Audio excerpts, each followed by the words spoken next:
देश में lung cancer को लेकर चौंकाने वाला सच सामने आया है। करीब 70% मरीज ऐसे हैं जिन्होंने कभी सिगरेट नहीं पी, फिर भी बीमारी का वो शिकार हो रहे हैं। यही नहीं, हार्ट और ब्रेन से जुड़ी बीमारियां भी तेजी से बढ़ रही हैं उन लोगों में भी जो लोग स्मोकर्स नहीं हैं। एक्सपर्ट्स बताते हैं कि वायु प्रदूषण इसकी बड़ी वजह हो सकता है, यानी कि एयर पॉल्यूशन अब आपके बाहर की आबोहवा को ही खराब नहीं कर रहा है, बल्कि आपके शरीर के अंदर घुसकर आपके जरूरी ऑर्गन्स पर भी अटैक कर रहा है। और ये लगभग उतना ही बड़ा आपको नुकसान कर रहे हैं या उससे भी ज्यादा जितना कि एक आम स्मोकर के लिए खतरे होते हैं। ऐसे में दिल्ली और मुंबई जैसे शहरों में रहना अब हेल्थ का कितना बड़ा रिस्क बन गया है, कितनी बड़े इंटरवेंशन की जरूरत है पॉल्यूशन पर, आज हम एक्सपर्ट्स के साथ इसी मुद्दे पर करेंगे चर्चा। मेरा नाम है दीपक डोभाल, आप देख रहे हैं आपकी खबर आपका फायदा। लौटता हूं इस रिपोर्ट के बाद।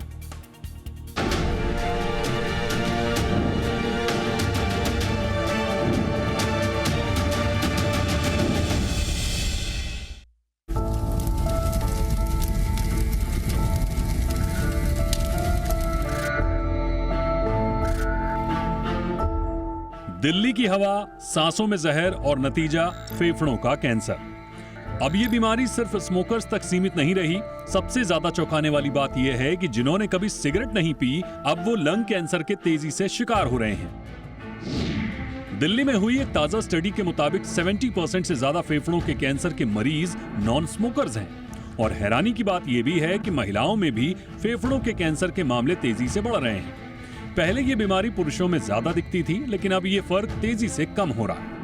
आंकड़ों के मुताबिक 1998 में लंग कैंसर के करीब 90% मरीज स्मोकर्स थे। 2018 तक ये आंकड़ा उलट गया, अब 50 से 70% मरीज नॉन स्मोकर्स हैं। लंग कैंसर के केस बढ़ने की रफ्तार भी डराने वाली है। 2015 में 63,700 मामले थे, जो 2025 में बढ़कर 81,000 तक पहुंच गए। यानी ये बीमारी अब सिर्फ स्मोकर्स की नहीं, बल्कि हर सांस लेने वाले की है। डॉक्टर्स साफ कह रहे हैं कि ये अब स्मोकर्स की प्रॉब्लम नहीं रही, असली वजह हवा में घुला जहर है। दिल्ली की हवा में मौजूद PM 2.5 जैसे पार्टिकल्स फेफड़ों में जाकर ऐसे बदलाव करते हैं जो कैंसर का कारण बन सकते हैं। डॉक्टर्स का कहना है कि दिल्ली की हवा में सांस लेना कई बार स्मोकिंग से भी ज्यादा खतरनाक हो सकता है। नॉन स्मोकर्स में सबसे ज्यादा एडिनोकार्सिनोमा दिख रहा है, जो पहले स्मोकिंग से जुड़ा नहीं माना जाता था। अब जरा दुनिया की तस्वीर देखिए। WHO की कैंसर एजेंसी कहती है कि नॉन स्मोकर्स में फेफड़ों का कैंसर अब दुनिया में कैंसर से होने वाली मौतों का 5वां सबसे बड़ा कारण है। 2022 में करीब 2.5 मिलियन लोग फेफड़ों के कैंसर से जूझ रहे थे और इनमें एडेनोकार्सिनोमा सबसे ज्यादा पाया गया। ये सब टाइप अब पुरुषों और महिलाओं दोनों में डोमिनेट हो चुका है। 2022 में पुरुषों में 45.6% केस एडेनोकार्सिनोमा के थे, महिलाओं में यह आंकड़ा 59.7% तक पहुंच गया। नॉन स्मोकर्स में यह सब टाइप 70% तक पाया गया। तो अब सवाल उठता है कि जब सांस लेना ही जानलेवा हो जाए तो बचाव कैसे होगा? एक्सपर्ट्स कहते हैं कि स्मोकिंग छोड़ना जरूरी है, लेकिन उससे भी ज्यादा जरूरी है हवा को साफ करना, वरना आने वाली पीढ़ियां ऐसे खतरे का सामना करेंगी जिससे बचना उनके हाथ में नहीं होगा। ब्यूरो रिपोर्ट, जी मीडिया। खास मेहमान इस वक्त हमारे साथ जुड़ चुके हैं। स्वागत करते हैं डॉक्टर अरविंद कुमार जी का, चेयरमैन हैं lung transplant and chest surgery Medanta hospital. Good evening doctor Arvind Kumar sir, बहुत बहुत स्वागत है आपका हमारे शो पे। हमारे साथ हैं डॉक्टर अरुण के Chopra sir, director cardiology Fortis Escorts hospital. Good evening sir, बहुत बहुत स्वागत है डॉक्टर चोपड़ा आपका हमारे शो पे। और हमारे साथ हैं doctor Sanjay Rai sir, professor community medicine, AIIMS Delhi. Good evening sir, बहुत बहुत स्वागत है डॉक्टर राय आपका भी शो पे। डॉक्टर अरविंद कुमार सर, काफ़ी चिंता में डालने वाली स्टडीज़ आ रही हैं और ओवरऑल भारत में भी जो लंग कैंसर के केसेस हैं वो 81,000 के पार हो चुके हैं, जिनमें से बताया जा रहा है कि 50 to 70% नॉन स्मोकर्स के हैं। दिल्ली ख़ास तौर से इसकी जद में आ रहा है। इसके अलावा दूसरी जो चौंकाने वाली बात है, ख़ास तौर से यंग नॉन स्मोकर्स, 30 से 40 साल के युवाओं में लंग कैंसर बढ़ रहा है सर। 79% एक स्टडी आई है जो बताती है कि 79% नॉन स्मोकर्स महिलाएं और युवा प्रभावित हैं। सर, तो क्या जो परंपरागत रूप से कहा जाता था कि अगर आप स्मोक करते हैं तो लंग कैंसर के चांसेस ज़्यादा हैं, ये नॉन स्मोकर्स में लंग कैंसर के रिस्क क्यों बढ़ रहे हैं सर? दीपक जी, आपने जो अभी पहली बात तो आपके सभी दर्शकों को मेरा सादर नमस्कार स्वागत। और इस शो में मिलाने के लिए मुझे बुलाने के लिए आपका धन्यवाद। अभी आपने एक स्टडी कोट की है जिसमें काफी सारा डेटा एक्चुअली मेरी स्टडी का कोट किया गया था। मैं आपको संक्षेप में बता दूं, मैंने अपने लंग कैंसर सर्जरी की शुरुआत एम्स से ही की थी 1988 में। उस समय जो मेरे पेशेंट्स होते थे उसमें 90 टू 95% स्मोकर होते थे, यूजुअली मोस्टली मेन होते थे और वो 50s और 60s में होते थे। तो हम लोग उसको disease of elderly smoker main कहा करते थे, लंग कैंसर को। और अभी जो करंट डेटा है मेरा, उसमें स्मोकर नॉन स्मोकर का जो डिस्ट्रीब्यूशन है वो करीब 50-50 हो गया है। मेल फीमेल डिस्ट्रीब्यूशन भी करीब 55-45, कभी कभी 50-50, ऑलमोस्ट उसी रेंज में आ गया है। और एज करीब 15 से 20 साल कम हो गई है। अब मोस्टली पेशेंट्स 40s में हैं और इवन 30s एंड 20s में भी मुझे पेशेंट्स दिख रहे हैं। ये रोज हो रहा है और मैंने जब अपने फ्रेंड्स से अक्रॉस द कंट्री चेक किया तो पता लगा कि यही पैटर्न अक्रॉस द कंट्री देखने को मिल रहा है। तो ये जो एल्डरली स्मोकर मेंस डिजीज या स्मोकर्स डिजीज थी, मैं आज ये कहूंगा कि ये स्मोकर्स डिजीज की जगह ब्रीदर्स डिजीज हो गई है। अगर आप इस पोल्यूटेड हवा में सांस ले रहे हैं तो आपका एक्सपोजर जिंदगी की पहली सांस से शुरू हो जाता है और जब तक आप 25-30 साल के होते हैं आपके लंग्स 25-30 साल इस पॉल्यूशन को एक्सपोज हो चुके। और डब्ल्यूएचओ ने पॉल्यूटेड एयर को एक कार्सिनोजन यानी कैंसर कॉजिंग एजेंट की कैटेगरी में रखा है, क्योंकि बहुत सारे केमिकल्स उसमें वही होते हैं जो सिगरेट स्मोक में होते हैं। तो डब्ल्यूएचओ के डायरेक्टर ने एयर पॉल्यूशन को सेकंड टोबैको एपिडेमिक का नाम दिया है। तो यह स्मोकर्स डिजीज से जो प्रदूषित हवा है उसकी वजह से होने वाली डिजीज हो रही है। कुल केसेस की संख्या भी बढ़ रही है, मेल्स में फीमेल्स में बराबर हो रहा है, स्मोकर नॉन स्मोकर में हो रहा है, यंगर लोगों में हो रहा है। और एक और खतरनाक डराने वाला तथ्य है कि 85 टू 90% पेशेंट्स जब तक डायग्नोज होते हैं वो प्रायः स्टेज 4 में पहुंच चुके होते हैं। इसका डायग्नोसिस लेट होता है और उस स्टेज तक उनका क्योर संभव नहीं हो पाता। तो कुल मिला के अगर मैं एक सेंटेंस में कहूं तो आज लंग कैंसर एक बहुत बड़ी स्वास्थ्य समस्या के रूप में उभर के आ रहा है और वायु प्रदूषण इसका बहुत मेजर कंट्रीब्यूटिंग फैक्टर है। आपने दीपक सही जी। कहा सर, आपका बहुत इंपॉर्टेंट स्टडी है, हमने भी पढ़ी थी। 2012 से 2022 के पेशेंट का डेटा आपने एनालाइज किया था, उस स्टडी को आपने लीड किया था। 300 से ज़्यादा केस एनालाइज किए थे। फोकस उसका ऑफ कोर्स एनसीआर और था, लेकिन इंडिया वाइज एयर पॉल्यूशन के इम्पैक्ट पर बहुत सिग्निफिकेंट आपकी स्टडी थी। बहुत इंपॉर्टेंटली आपने कहा जो सबसे वाकई में डराने वाला तथ्य है, और उसमें भी जो आप ही की स्टडी में आया था कि 30% पेशेंट्स ऐसे हैं जिनको पहले टीबी का ट्रीटमेंट मिल गया, यानी कि टीबी मिसडायग्नोसिस भी इससे जुड़ा हुआ है। मैं आऊँगा सर आपके पास, थोड़ा सा और डिटेल में समझेंगे। लेकिन डॉक्टर चोपड़ा, ये कितना इम्पॉर्टेंट है सर, और ये कितने बड़े पॉलिसी इंटरवेंशंस की वकालत करते हैं ये तमाम तथ्य आज की डेट में, जब हम देख रहे हैं कि प्रदूषण पहले स्कूलों के निबंधों तक सीमित था, थोड़ा सा मामला बढ़ा तो अब वो सड़कों पर विपक्ष के धरने तक सीमित हो गया। थोड़ा बहुत हमने देखा कि संसद के भीतर चर्चा वर्चा भी हो जाती है। लेकिन ये डेटा जो आप जैसे तमाम एक्सपर्ट्स बता रहे हैं, लगातार स्टडीज़ आ रही हैं, सर की अभी स्टडीज़ का भी हमने हवाला दिया, ये कितने बड़े पॉलिसी इंटरवेंशंस की हिमायत करते हैं सर ये डेटा? देखिए, ये बहुत ही क्रिटिकल सवाल है जो आज हम डिस्कस कर रहे हैं, और इसमें प्रोफेसर अरविंद ने एक इसका एस्पेक्ट आपके साथ शेयर किया जो कि लंग डिजीज़ के साथ कंसर्न्ड है, मेनली लंग कैंसर, और उसकी डिप्रेसिंग डेटा तो आपको मालूम पड़ ही गया है। लेकिन मैं इससे और आगे चलना चाहूँगा, क्योंकि हमारे जो दुनिया भर में सबसे कॉमन कॉज ऑफ डेथ है वो है हार्ट अटैक्स और एसोसिएटेड कार्डियोवैस्कुलर डिजीज़, जिससे कि तकरीबन 32% ऑलमोस्ट एक तिहाई सारी दुनिया में जितनी डेथ्स होती हैं वो कार्डियोवैस्कुलर डिजीज से होती हैं। और उनका जो सबसे मेजर रिस्क फैक्टर्स हैं उनमें दूसरे तीसरे नंबर पे आ गए हैं smoking and pollution. So number one high blood pressure है, उसके बाद नंबर दो तीन पे स्मोकिंग और पोल्यूशन आ चुके हैं। वो क्यों आ चुके हैं? क्योंकि एक तो ये जो 2.5 पार्टिकुलेट मैटर है इससे डायरेक्टली हमारी ब्लड वेसल्स इरिटेट होती हैं, इससे हमारे हार्मोनल सिस्टम्स डिसरप्ट होते हैं, इनसे हमारा ब्लड प्रेशर बढ़ता है। सो अगर प्रोलॉन्ग्ड पोल्यूशन हम फेस करते हैं घर में सड़कों पे, उससे हमारा ब्लड प्रेशर बढ़ता है।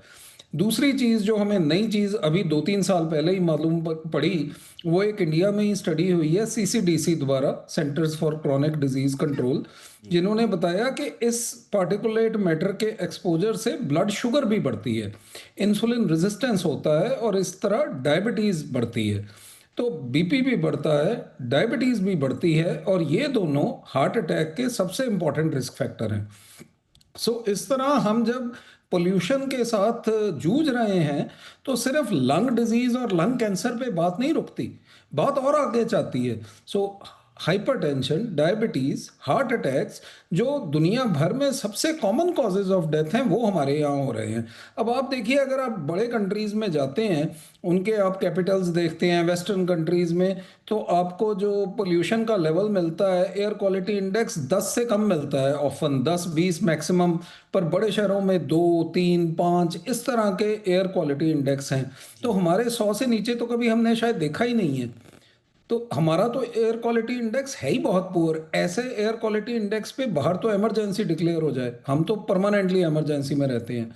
अगर आप कोई घर में एयर फिल्टर या प्यूरिफायर यूज करते हैं, आप एक हफ्ते बाद उसका फिल्टर निकाल के देखिए, you will be shock to see कितनी मिट्टी, कितना गंद वहां पे है। तो एब्सोल्युटली। इसलिए हम तो इस तरह की चीजों से डील कर रहे हैं। इसको सिवाय एट ए एडमिनिस्ट्रेटिव लेवल हम लोग अपने लेवल पे कुछ ना कुछ कर सकते हैं, but I think at an administrative level, at a policy level, जी। इस पोल्यूशन का कुछ करना पड़ेगा। हमारा एटीट्यूड भी I think needs to be better. हमें बाहर की पोल्यूशन इतनी तंग नहीं करती, हमें घर साफ चाहिए होता है, बट आई थिंक हम सबको भी मिलके इसके लिए काम करना पड़ेगा, और एडमिनिस्ट्रेशन, गवर्नमेंट को पॉलिसी लेवल डिसीजन मेजर लेने पड़ेंगे जिससे कि ये चीज कंट्रोल में आए। एंड टॉपिक ऑफ प्रायोरिटी इसे रखना ही होगा, और वरना बहुत सारी इसमें एम्स की भी समय समय पर स्टडीज आती रहती हैं प्रोफेसर राय। बहुत सारी स्टडीज, बिल्कुल सही कहा, सिर्फ लंग्स की बात नहीं है या सिर्फ हार्ट डिजीज की बात नहीं है, पॉल्यूशन से मल्टी ऑर्गन डैमेज की बातें हमने सुनी हैं।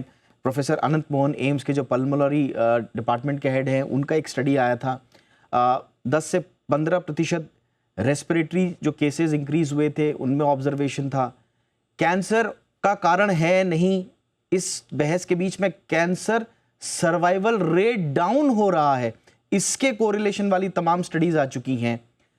उसके बावजूद पब्लिक हेल्थ इमरजेंसी, ऐसा लगता है कि सिर्फ मौखिक रूप से पब्लिक हेल्थ इमरजेंसी दिखती है, पॉलिसी लेवल पर क्यों नहीं सर? आपके इसमें क्या रिकमेंडेशंस होंगे डॉक्टर राय?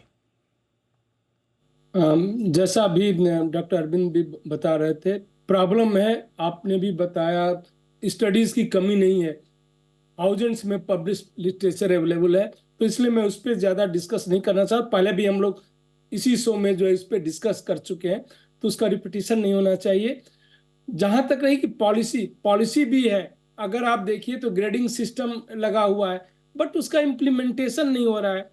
अगर आप देखें, जैसे मैं एग्जांपल एक यूके का दे देता हूं।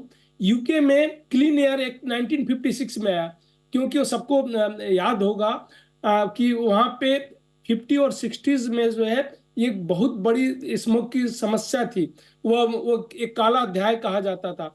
आज देख लीजिए यूके का किसी दिन का AQI चेक कीजिए, तो करीब अगर ये देखिए तो 20 से लेके मैक्सिमम मैंने देखा है कभी 40 के ऊपर मैंने कभी नहीं देखा है, मैंने नहीं देखा है, हो सकता है कभी जाता हो। मैंने कल भी चेक किया था जब यहाँ का कुछ कम हुआ था परसों कि 300 के नीचे आया था, तो हम बड़े खुश हो रहे थे कि आज थोड़ा सा जो है AQI हमारा अच्छा हो गया है। 100 पे इमरजेंसी हो जानी चाहिए, 300 और 400 पे हम जी रहे हैं। ये तो सारी लिमिट क्रॉस कर चुकी है।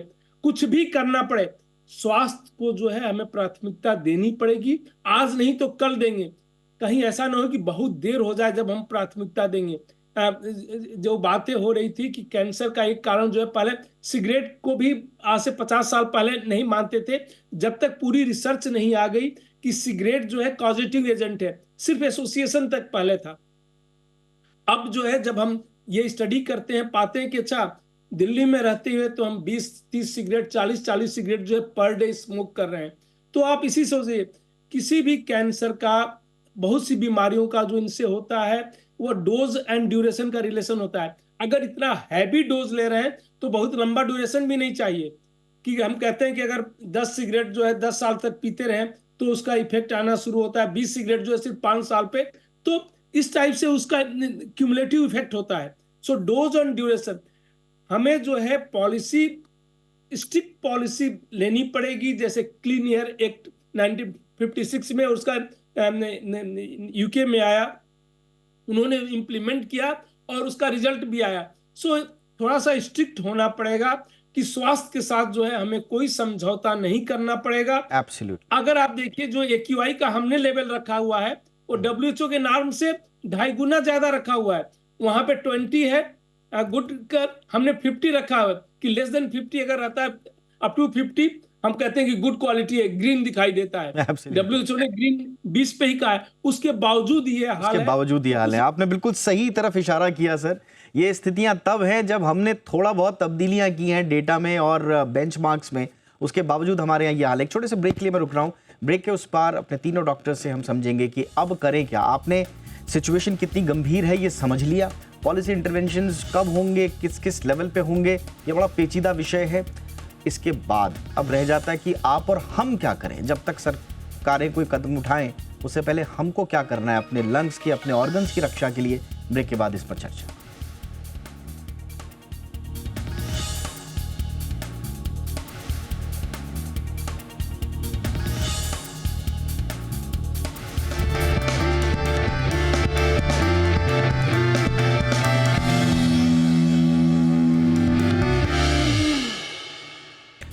ब्रेक के बाद आपका स्वागत है। इस चंक में थोड़ा समय की हमारे पास कमी रहेगी, लेकिन हम अपने मेहमानों से क्विकली सवालों के जवाब लेंगे। डॉक्टर अरविंद कुमार सर, आप हिदायत क्या देंगे? क्योंकि अगर मैं सही हूं तो आप ही का ये ऑब्जर्वेशन था कि जो लोग दिल्ली NCR या पोल्यूशन वाले इलाकों से बाहर चले गए, उनके लंग फंक्शन धीरे धीरे 2 से 3 साल में 20 से 30% बेहतर भी हुए हैं। तो क्या ये बात सही है सर कि एक्सपोजर जो है अगर वो कम हो जाए तो लंग कैपेबिलिटीज वापस भी आ सकती है? दीपक जी, ये बात कुछ हद तक सही है कि अगर आपका एक्सपोजर सिग्निफिकेंटली कम हो जाए और वो हमेशा के लिए फिर कम होके कम ही रहे, तो आपका रिस्क एक्सपोजर से पहले के लेवल पे नहीं आता। लेकिन अगर वो एक्सपोजर कंटिन्यूड रहता तो उसके कंपैरेटिवली कम हो जाता है। बट ये थोड़ा सा मैं डिफर करूंगा। मैंने ऐसा कभी स्टडी में नहीं कहा था कि जो लोग यहां से बाहर चले गए हैं वो उनका रिस्क कम हो गया है।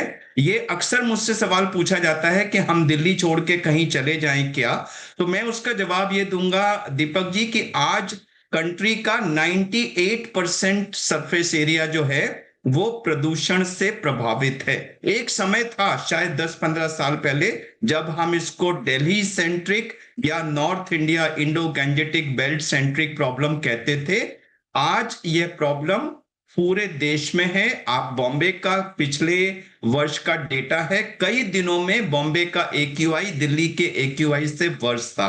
तो बाकी जो शहर हैं, इवन हिली एरिया से जो हमारे पास लोग आजकल आ रहे हैं, उनके लंग्स भी जब मैं ऑपरेट करता हूं तो उनमें भी उतने ही काले काले डिपॉजिट्स हमको दिख रहे हैं जितने सिटी ड्वेलर्स में हैं। तो यहां से पलायन, पहली बात तो वो एक प्रैक्टिकल प्रॉब्लम, प्रैक्टिकल सोल्यूशन नहीं है। और दूसरा, आप जहां जाएंगे वहां भी कोई बहुत ज्यादा फर्क आपको नहीं मिलेगा। आपके स्टेटमेंट से आपने सर, सोल्यूशन की बात की। Yes sir, quickly sir. Solution Deepak ji बड़ा सिंपल है कि इसके 2 सोर्सेज हैं, धूल और धुआं। धूल में पार्टिकल्स होते हैं और धुएं में तरह तरह के केमिकल्स होते हैं जो हमें नुकसान करते हैं। हमें कुछ न कुछ करके सोर्स पर धूल और धुएं को कंट्रोल करना है, और यही अप्रोच बीजिंग शहर ने इस्तेमाल की, जहां 2015 में स्थिति आज की दिल्ली की स्थिति से वर्ष थी, लेकिन आज उन्होंने एक चमत्कार जैसा कर दिया है। तो आप कह रहे हैं कि आपने कॉस्मेटिक बिल्कुल सॉल्यूशन सर, उनसे कुछ नहीं हो। Absolutely sir. तो आप कह रहे हैं कि स्रोत पर आप उस पर सॉल्यूशंस लेकर के आइए, स्थिति कंट्रोल में पहले भी आई हैं। डॉक्टर चोपड़ा, मास्क का एक सॉल्यूशन हो सकता है सर?